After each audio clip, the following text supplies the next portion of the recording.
I have to say, I think what's happened over the last 10 years that the club is coming home to roost right now at this moment in time. The fans are angry, they're going to process today. I think that when you see that Manchester United have gone from the richest football club, well, in the world, to not being able to feed their own staff, that is a massive demise.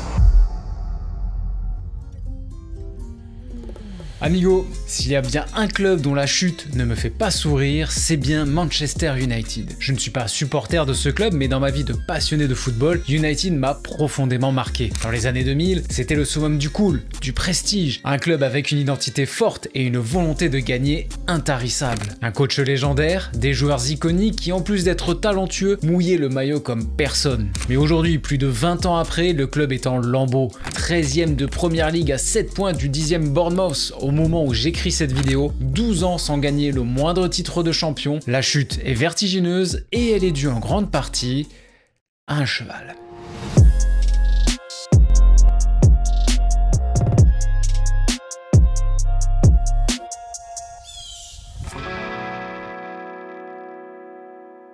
26 mai 1999, 31 ans après son dernier sacre, Manchester United retrouve les sommets européens. Une finale de Ligue des Champions gagnée dans la douleur face à l'immense Bayern Munich. Menés 1-0 pendant la quasi-totalité de la rencontre, les Red Devils l'emportent avec 2 buts dans le temps additionnel. Un scénario fou, une finale d'anthologie et surtout un message fort.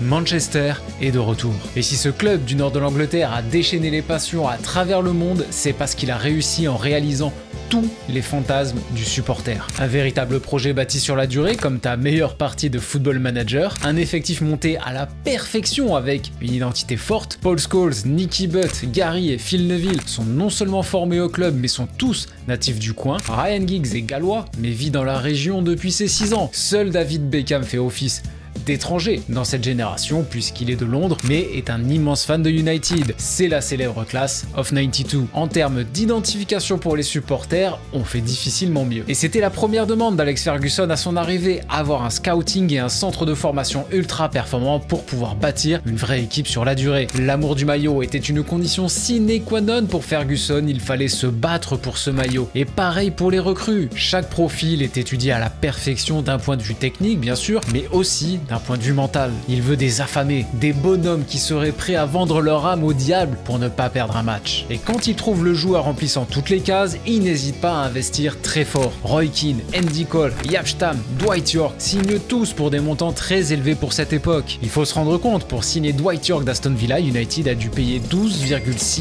millions de livres sterling, soit quasiment 15 millions d'euros. On parle des années 90. Et si on tient compte de l'inflation, j'ai demandé à ChatGPT de faire le calcul, ça reviendrait approximativement aujourd'hui à 30 millions d'euros. C'est colossal. Pour l'époque, c'est vraiment une folie. Mais personne ne critique, car cet argent ne provient pas d'un mécène douteux ou d'un avantage injuste quelconque, non. Ce n'est que le fruit du développement marketing, de la vente de produits dérivés et surtout des excellents résultats du club durant une décennie où la Première Ligue a connu un bel essor financier. Et cet argent United sait mieux l'utiliser que quiconque. Entre 1995 et 2000, environ 60 millions de livres sterling sont dépensés pour agrandir et moderniser Old Trafford. Ouverture d'un véritable megastore pour la vente de produits dérivés allant du maillot du club au dentifrice estampillé MUFC. En 2000, United quitte The Cliff et s'offre un centre d'entraînement de pointe à Carrington. D'un point de vue infrastructure, United passe d'un club anglais classique et un peu vieillot à un club avant-gardiste. Les équipes de recrutement sont décuplées, les installations pour la formation sont considérablement revues à la hausse, le département marketing également est renforcé,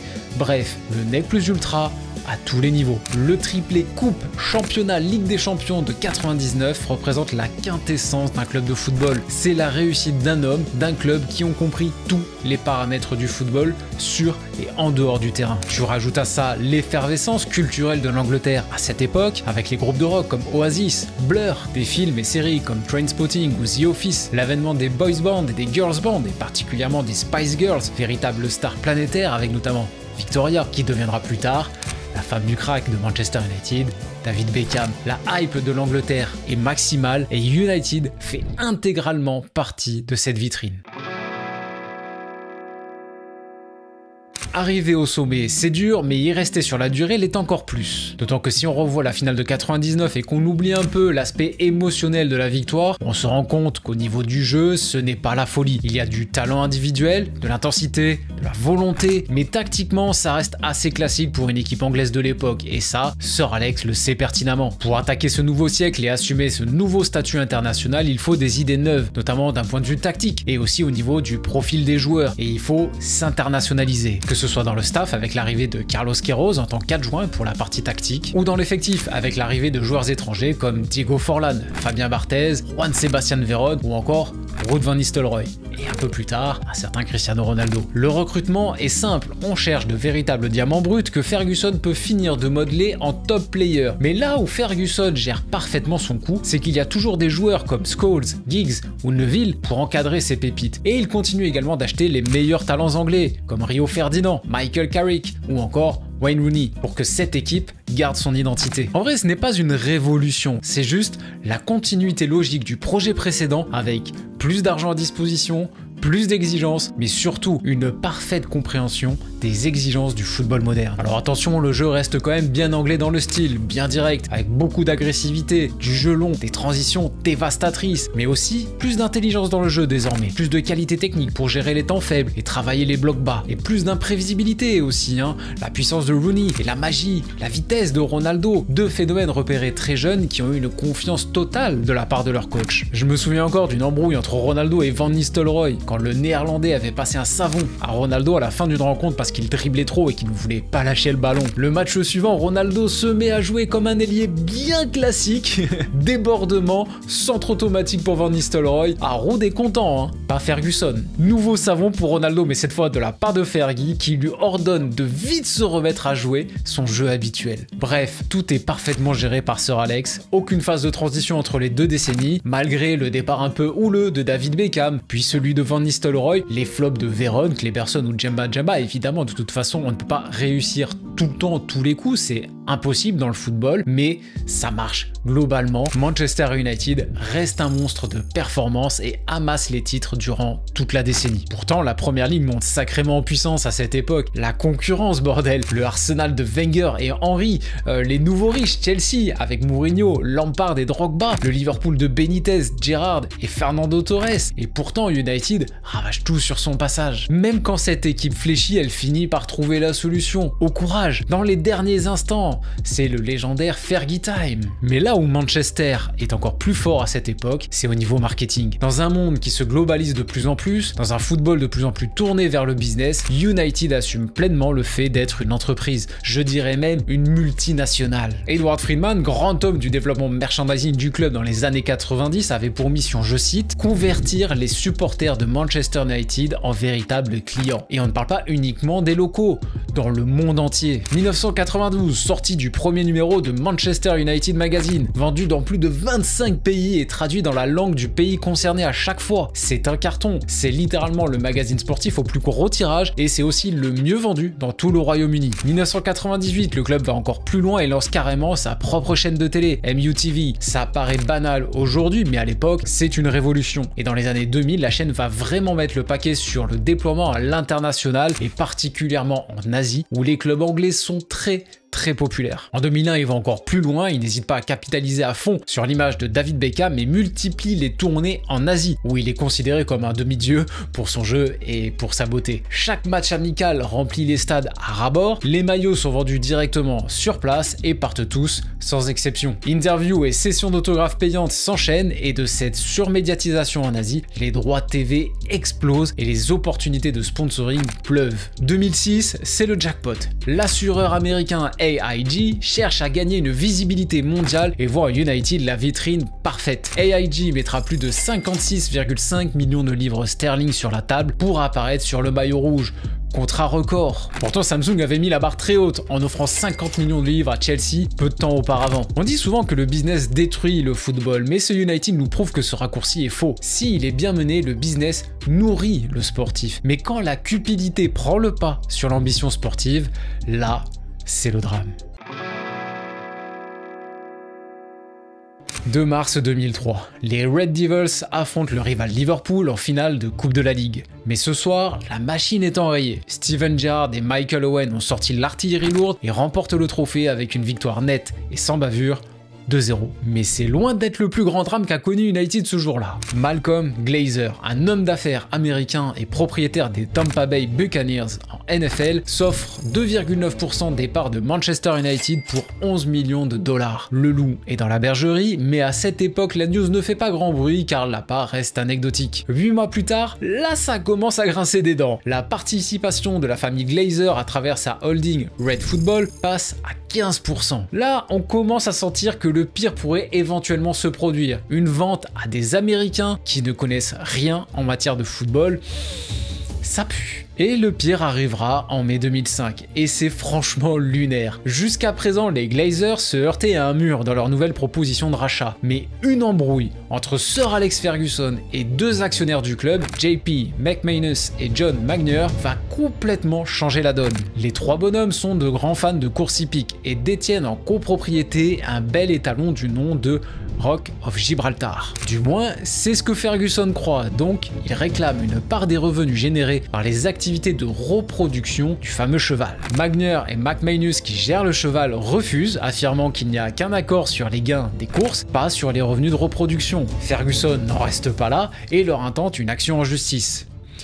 Erreur fatale. Les Glazers apprennent la nouvelle et proposent leur meilleure offre aux 2 actionnaires fâchés. Bingo! Ils détiennent désormais 57% des parts du club et deviennent donc actionnaires majoritaires. Oui, là c'est clairement le drame. Et pour la petite anecdote, Ferguson a abandonné son procès et s'est contenté d'une compensation bien en deçà de ce qu'il réclamait pour les saillies de Rock of Gibraltar.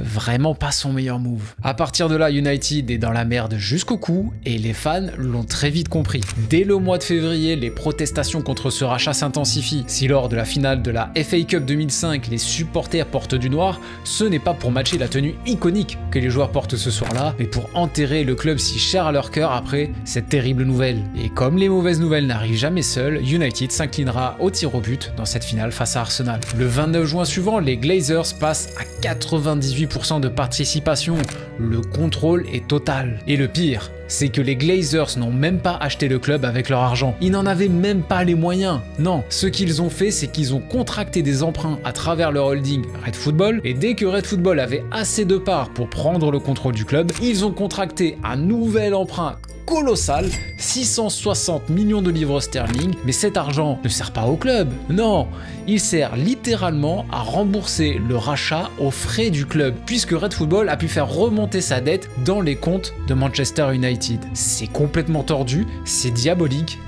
mais c'est légal. Alors tu te demandes peut-être comment c'est possible d'obtenir autant d'argent pour acheter un club alors que tu n'en as pas les moyens. Et ben c'est là que ça fait vraiment mal. C'est précisément parce que Manchester était un modèle de gestion depuis 15 ans, une véritable machine à gagner des trophées et du fric, que les banques ont accepté de prêter autant d'argent aux Glazers. Ils savaient que le club était suffisamment rentable pour rembourser ses dettes. Super, la récompense pour le bon travail. Bon, les premières saisons ne sont pas dramatiques, loin de là même. Depuis l'arrivée des Glazers, je dirais même que, de l'extérieur, tout semble aller pour le mieux. Le club gagne la Ligue des Champions en 2008, joue une finale en 2009, rafle 5 premières ligues, 3 coupes de la Ligue et 4 Community Shield, Ronaldo gagne un ballon d'or, limite tu te demandes pourquoi ça râle à Old Trafford. Même moi à l'époque, quand je vois que des supporters décident carrément de lâcher le club et d'en bâtir un nouveau, le FC United of Manchester, je me dis que c'est peut-être plus par idéologie que pour des raisons rationnelles. Quelle erreur.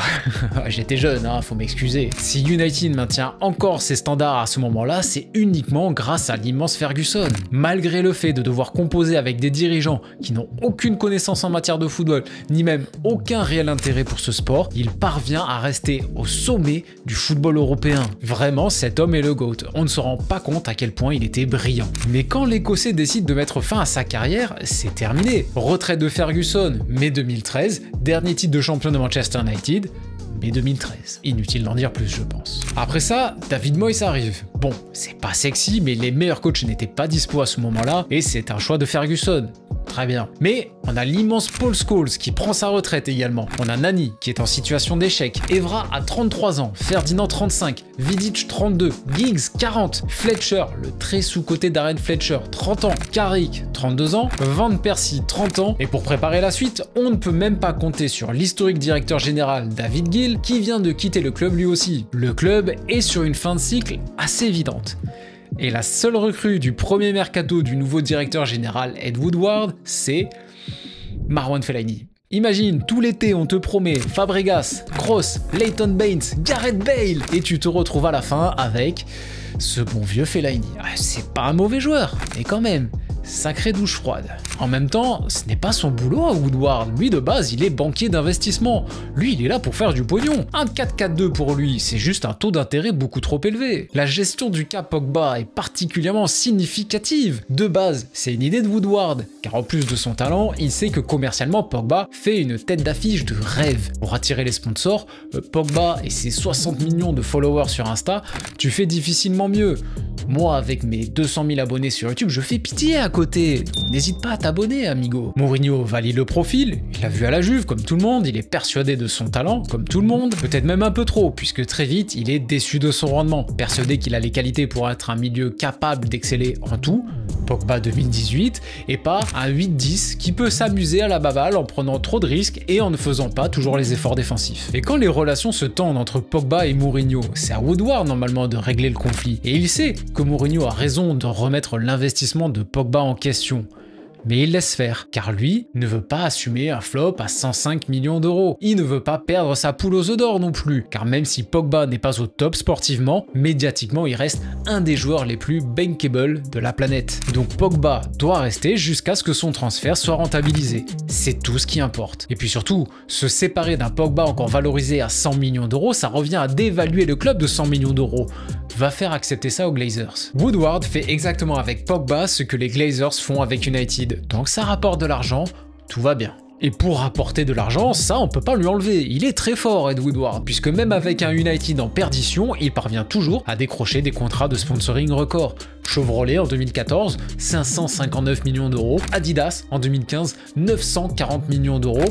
C'est énorme, surtout pour un club dont les résultats sont quand même bien décevants. Mais bon, les Glazers, eux, sont au chaud, tranquilles, ils touchent leurs dividendes bien juteux malgré les saisons insipides qui s'enchaînent, le tout dans un Old Trafford de plus en plus vétuste, et ce malgré le prix des tickets des matchs qui a considérablement augmenté. Bon, depuis 2021 et l'échec de la Super League qu'il soutenait, Ed Woodward n'est plus aux commandes. Bon débarras, United est passé à 2 doigts de se faire racheter par le Qatar, mais c'est finalement Ineos qui est arrivé. Rachat de 25% des parts pour la somme délirante de 1,6 milliard de dollars, plus la promesse d'un investissement supplémentaire de 300 millions pour moderniser Old Trafford et Carrington. C'est fou, mais pas de quoi rassurer les supporters puisque la famille Glazer conserve une majorité des parts et reste donc décisionnaire ultime. Et jusqu'à présent, on ne peut pas dire que les premières décisions d'Ineos soient particulièrement convaincantes. Le choix de maintenir Erik ten Hag l'été dernier, l'arrivée de Ruben Amorim, qui malgré un discours qui plaît pas mal, j'ai l'impression, peine à redresser le club à court terme. Le manque de recrues l'hiver dernier, les coupes budgétaires massives dans tous les compartiments du club, le prix des billets pour les enfants et les retraités ont augmenté. Sir Alex Ferguson a dû renoncer à son salaire annuel de 2 millions de livres en tant qu'ambassadeur du club. 450 employés non-joueurs ont été licenciés. La cantine qui offrait des repas gratuits aux salariés a été fermée. À la place, les employés reçoivent désormais des fruits, de la soupe et du pain. Ça fait rêver.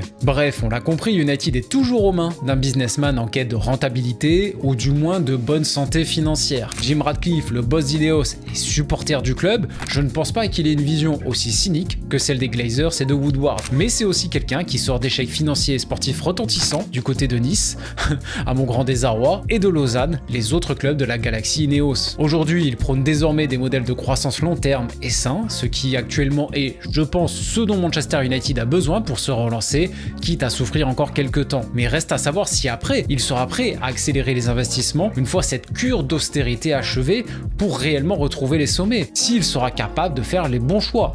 Pas comme à Nice par exemple. Et surtout, réussira-t-il un jour à racheter les parts des Glazers? Parce que si United va mieux, il générera encore plus d'argent. Donc les Glazers percevront plus d'argent, sans avoir à faire quoi que ce soit. Et ça, je doute que ça leur donne envie de partir un jour.